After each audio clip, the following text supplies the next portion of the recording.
कम से कम हम ये कहते हैं कि गाय का गोबर काम तो आता है, और कबूतर की बीट भी काम आती है मिर्गी के रोगों में।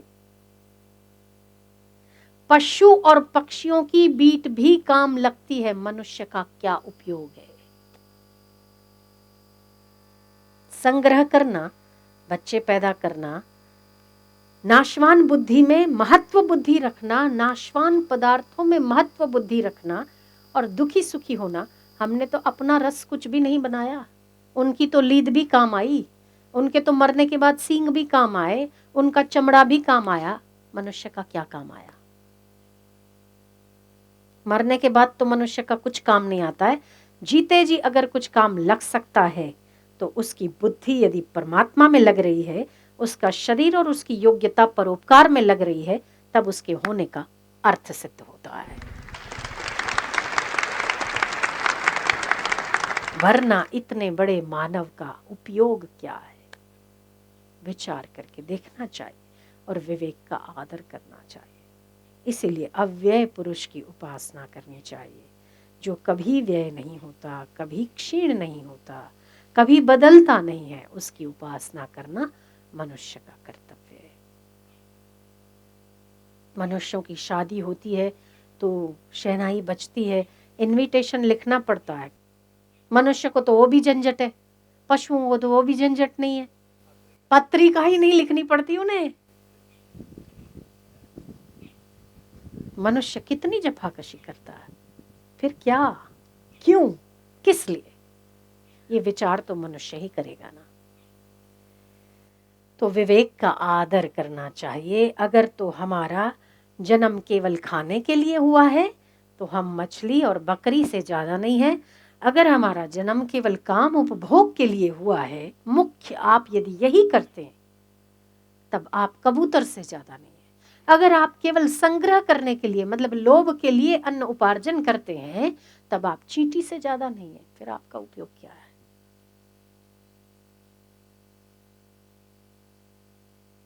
आपका उपयोग यही हो सकता है कि आप हमेशा डिग्रेडेशन नहीं होना चाहिए।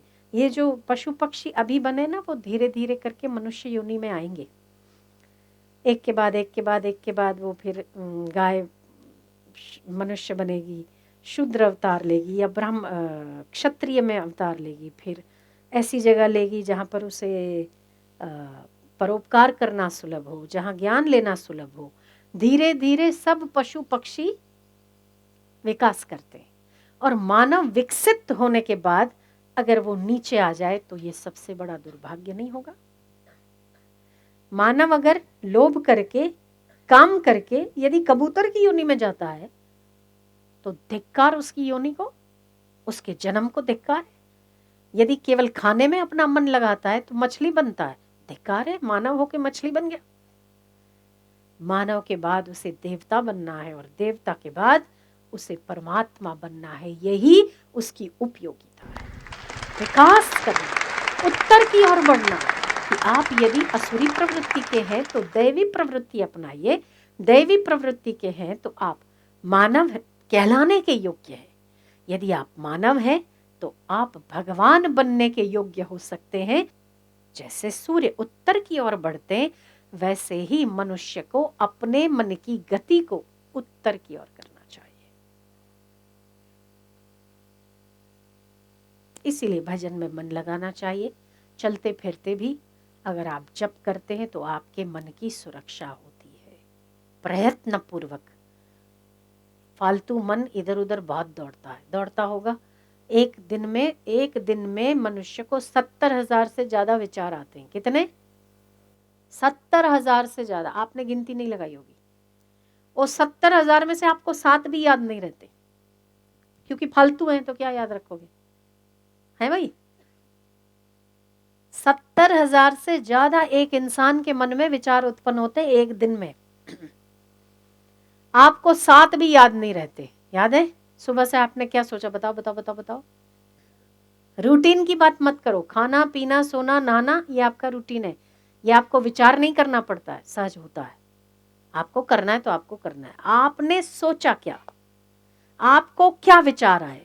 दर्शन सत्संग के अलावा आपने भी कुछ तो सोचा होगा, केवल दर्शन सत्संग की बातें थोड़ी सोची होगी, कुछ तो सोचा होगा, है ना? कुछ तो सोचा। आपको याद है?